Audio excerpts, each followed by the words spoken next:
Est-ce que tu t'es déjà demandé pourquoi tu postules et finalement rien ne vient? Pas un accusé de réception, pas un retour, silence. J'ai eu cette conversation il y a quelques semaines avec Roxane. Roxane, c'est une communicante née. Elle a plus de 10 ans d'expérience. Elle a travaillé dans des grands groupes de cosmétiques. Elle avait, il y a 8 ans, monté sa boîte, accompagné plus de 1000 femmes et 40 entreprises. Elle a aussi lancé un podcast à succès avec des millions d'écoutes. Et elle me dit, j'ai postulé à 2 offres. Il y en a une pour laquelle j'ai vraiment eu 0 retour et je suis arrivée trop tardivement. J'ai postulé aussi en mars et 0 retour. Pourtant, mon profil correspondait en tout point. Roxane n'a pas un problème de compétences, elle a un problème de système finalement. Et personne ne lui a expliqué comment fonctionne réellement le système. Bienvenue dans la masterclass Clever, comment fonctionnent réellement les cabinets de recrutement. Je m'appelle Jennifer Alidor, j'ai évolué depuis plus de 10 ans dans des environnements exigeants, à l'ESSEC et des entreprises du CAC 40. J'ai pu voir les deux côtés de la barrière. Dans ces environnements, j'ai pu voir des femmes ambitieuses soit s'élever ou alors se cracher. Et aujourd'hui, j'ai fondé Clever pour accompagner le repositionnement professionnel des femmes avec succès à l'ère de l'IA. Parce que je vois beaucoup de femmes brillantes et compétentes qui méritent d'avoir leur place à la table des négociations. Dans les prochaines minutes, je vais te montrer comment concrètement fonctionne le système des cabinets de recrutement et surtout comment tu vas pouvoir les atteindre le plus rapidement possible et efficacement. Avant qu'on rentre dans le vif du sujet, si tu regardes cette vidéo seule, en attendant qu'une réponse tombe, je veux te dire quelque chose. Tu n'es pas seule dans cette situation et il y a une méthode de la recherche d'emploi quand on est une femme cadre avec plus de 10 ans de compétences qui mérite d'être perçue comme un sport collectif.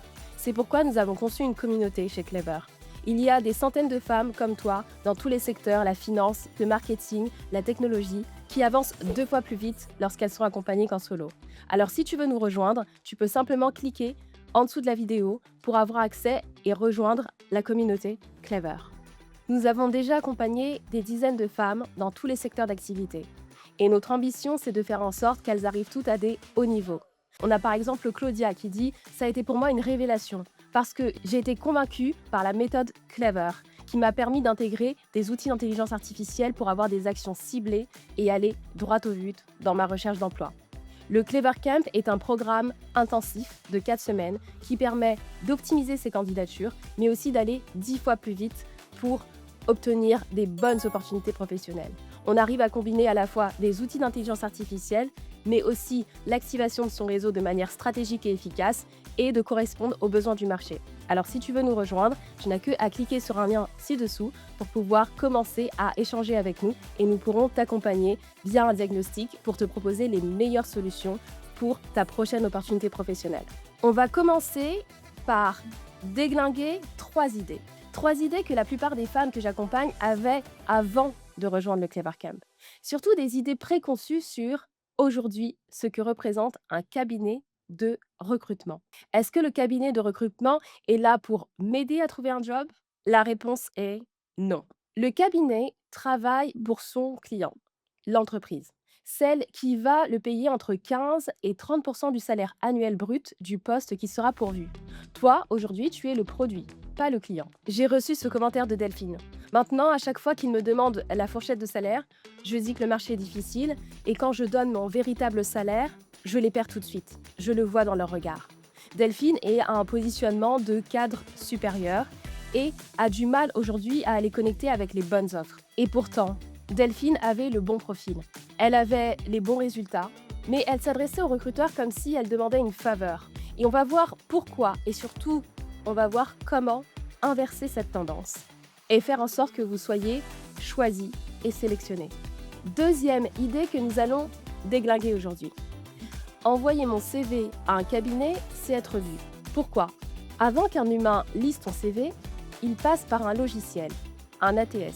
Et si ton CV ne contient pas les bons mots-clés, il est éliminé avant même d'avoir été lu. Roxane me disait, avant d'avoir commencé le Clever Camp, j'ai postulé à très peu de choses et en fait, peut-être que moi, j'ai mis responsable com parce que ça me semblait être une étiquette suffisamment large pour nommer ce que je savais faire. Mais finalement, j'ai eu que très peu de retours. Le problème de Roxane n'était pas ses compétences, c'était la sémantique utilisée, le choix des mots et surtout le choix des mots-clés. Elle utilisait des mots-clés que l'algorithme ne recherchait plus, et donc, elle n'existait pas. Nous, on travaille à cette invisibilité pour que vous ne soyez plus invisible sur des opportunités sur lesquelles vos compétences sont à forte valeur ajoutée. Et ça fait toute la différence. Les postes les plus intéressants sont sur les job boards. Troisième idée que nous allons déglinguer ensemble. Les postes les plus intéressants sont sur les job boards. Faux. 70% des postes cadres ne sont jamais publiés. C'est une estimation largement citée par les professionnels du recrutement. Ce chiffre, et je vais être transparente avec toi aujourd'hui, c'est une estimation répandue dans le milieu. Pas une statistique officielle, mais le principe, lui, est réel. Et si tu travailles dans une entreprise, tu le sais déjà. Les postes les plus stratégiques circulent en interne et par le réseau. L'offre publiée arrive souvent en dernier recours. Le marché caché, ce n'est pas un club secret. C'est simplement le marché relationnel. Et pour y accéder, il faut exister dans les viviers avant que le besoin soit formalisé. Et ça fait toute la différence. Un cabinet de recrutement, c'est une entreprise de service. Son client, c'est l'entreprise qui recrute. Son travail, c'est de trouver le profil qui réduit le risque côté employeur. Concrètement, ça veut dire quoi? Ça veut dire que le consultant recruteur n'est pas ton allié. Il est ton allié que si tu représentes une opportunité commerciale pour lui. Et son opportunité commerciale, c'est que tu sois placé chez le client. Vous avez des intérêts qui sont convergents, mais pas similaires. Comment le cabinet est vraiment payé et pourquoi ça change tout pour toi aujourd'hui? Les chasseurs de tête ne vendent pas des candidats. Ils vendent de l'accès, du tri et de la probabilité de succès. Leur modèle économique reflète exactement ça. Et comment ça fonctionne? Et ce que ça implique pour toi, c'est qu'ils sont rémunérés au succès. Cette rémunération au succès vient biaiser les risques qui peuvent être pris sur des profils atypiques. C'est donc pour ça qu'il faut te rendre davantage lisible et en cohérence avec les besoins du marché. Ça fait toute la différence. Qu'est-ce que ça implique pour toi, le modèle économique qui repose sur le succès? Car les cabinets de recrutement sont rémunérés uniquement si le candidat est embauché. Et ça, c'est le modèle le plus répandu. Le cabinet ne gagne rien si tu n'es pas placé. Il peut présenter des profils qui vont être sûrs à 60 ou 70%. Et il va pouvoir obtenir entre 15 et 30% du salaire annuel de cette personne qui est placée. Donc, sur un poste à 90K, la commission peut dépasser 20 000 €. Leur intérêt, c'est de bien te placer. Au forfait, si le modèle économique des cabinets de recrutement est celui fixé au forfait, alors ils ont un tarif fixe pour des missions standardisées ou des volumes prévisibles, moins personnalisés, moins de suivi individuel. Et donc, un acompte est versé dès le début de la mission. Ce type de rémunération est réservé aux postes stratégiques ou très confidentiels. Et le cabinet est très engagé. Il peut avoir accès aux profils passifs les plus difficiles à atteindre, ceux qui sont sans échelon. Le troisième type de modèle économique repose sur la dynamique de l'échelonné. C'est-à-dire, il y a un acompte qui est versé, plus des frais intermédiaires, plus un solde à l'embauche.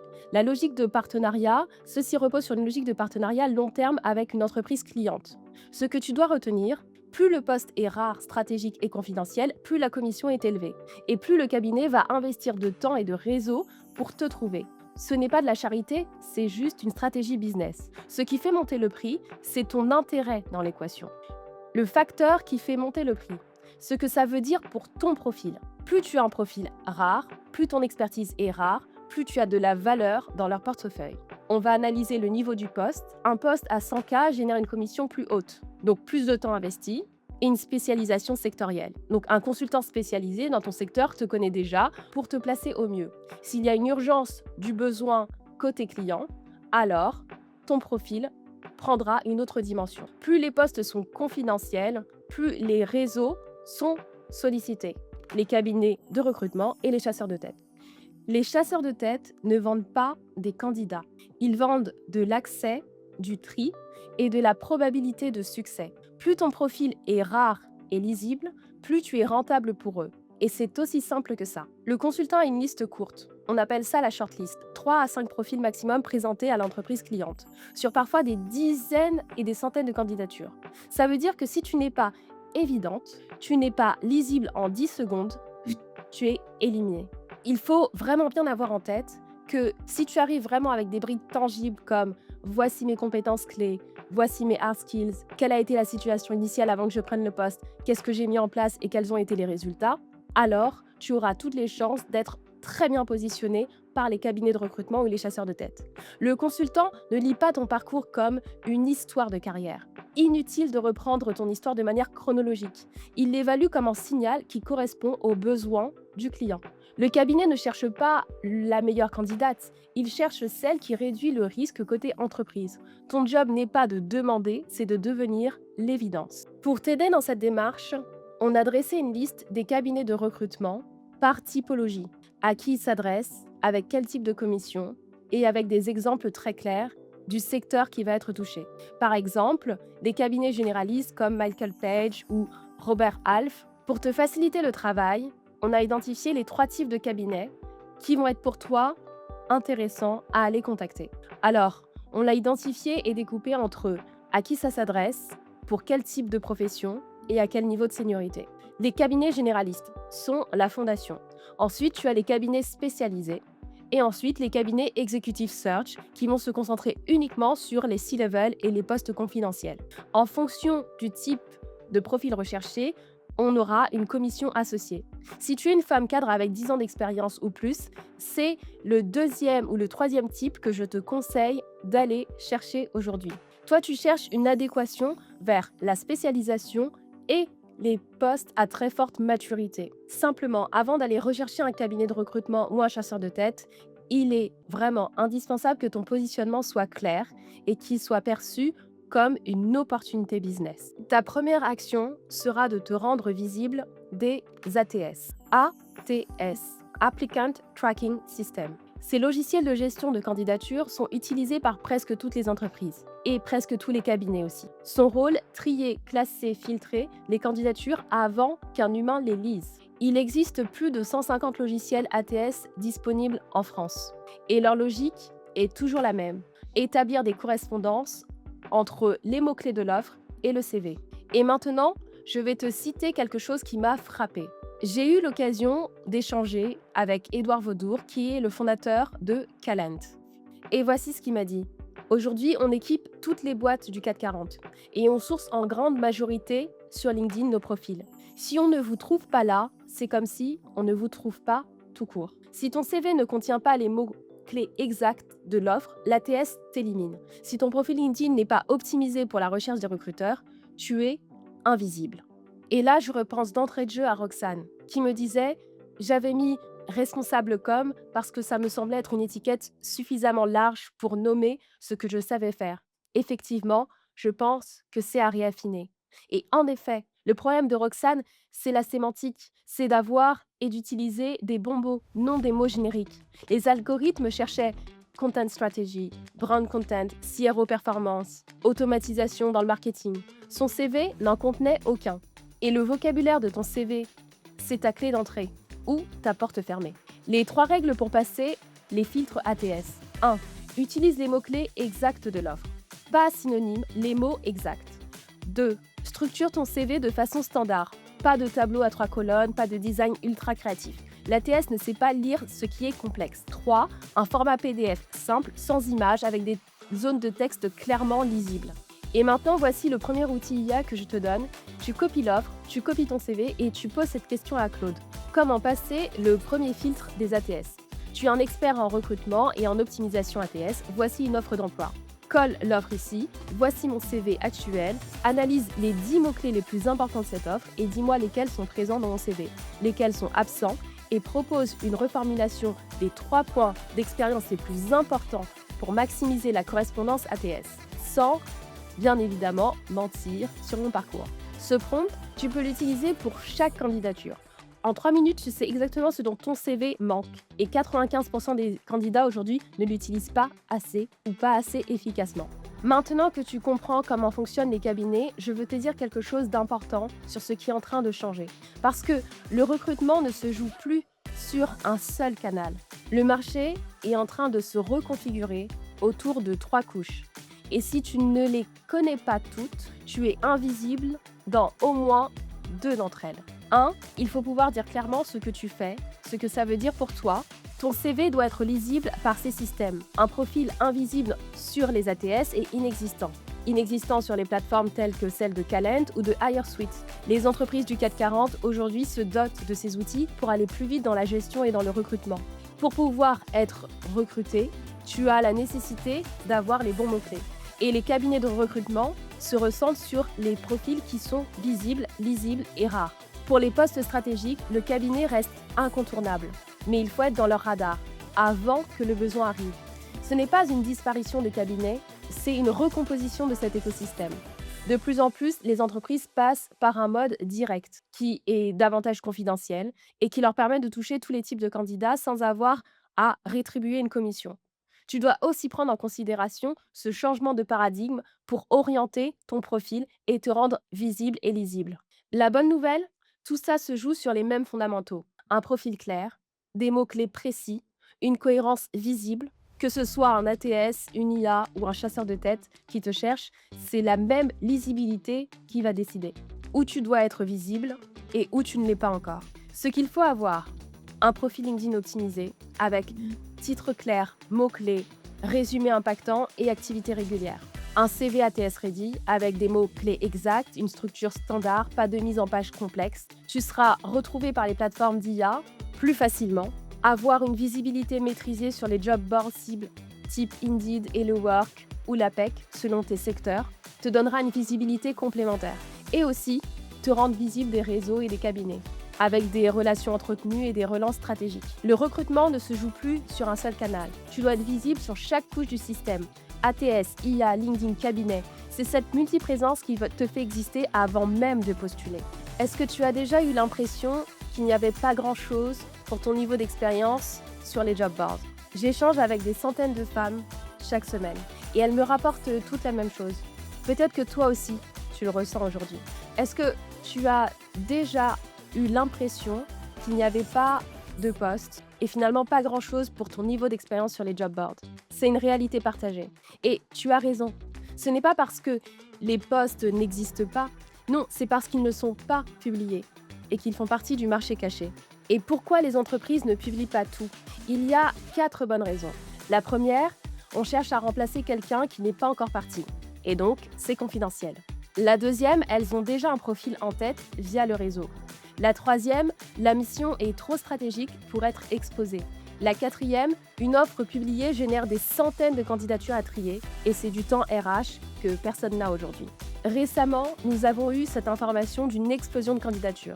Pour un poste cadre publié, en moyenne, il y a plus de 236% de candidatures en plus, car l'IA sert autant les recruteurs que les candidats. Donc ça requiert davantage d'efforts pour sélectionner le bon profil. C'est pourquoi certains postes ne sont même pas publiés. La méthode que l'on utilise chez Clever, c'est celui de réactiver son réseau stratégiquement. Parce que 75% du marché est caché. Et donc, on a besoin d'entrer en connexion avec les gens et de capitaliser sur la cooptation, qui est vraiment la première source de recrutement en France. J'en parlais encore avec Roxane qui me disait « Je ne sais pas comment réactiver mes anciens collègues » et nous avons trouvé la manière de le faire de manière massive, mais aussi de manière qualitative. Et c'est ce qui lui a permis de décrocher les bonnes opportunités. Le marché caché n'est pas mystérieux, il est simplement relationnel.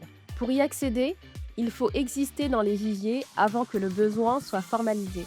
Ça veut dire 3 choses. Avoir un profil LinkedIn optimisé et actif, pas juste un CV en ligne.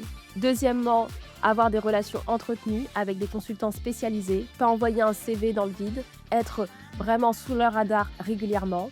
Et 3, utiliser la cooptation. Des anciens collègues, des anciens clients, du réseau. Ce sont eux qui peuvent aujourd'hui te recommander avant qu'un poste ne soit ouvert officiellement. Et cela fera toute la différence. À chaque fois que tu vas activer quelqu'un de ton réseau, je t'encourage à lui demander 2 autres recommandations et créer un effet boule de neige et un cercle vertueux. Pour aller plus vite dans cette méthodologie et optimiser plus vite ton profil LinkedIn, tu peux commencer par ce prompt. L'objectif étant d'être trouvé avant les offres. Tu es un expert en personal branding pour cadres dirigeants. Mon profil LinkedIn actuel, titre actuel, ton résumé à propos, ton objectif, être trouvé par des chasseurs de tête dans X domaine, mon niveau étant de tant d'années d'expérience, je suis spécialisée en et réécris mon titre LinkedIn avec une capacité de maximum 240 caractères, un résumé maximisé pour la visibilité des recherches des recruteurs. Utilise les mots-clés que les chasseurs de tête tapent réellement. Ça pourra vraiment t'aider à enclencher la machine. Nous allons maintenant voir comment approcher un cabinet de recrutement et ce que la plupart des gens font, mais mal. Voilà le point qui va changer ta façon de faire dès aujourd'hui.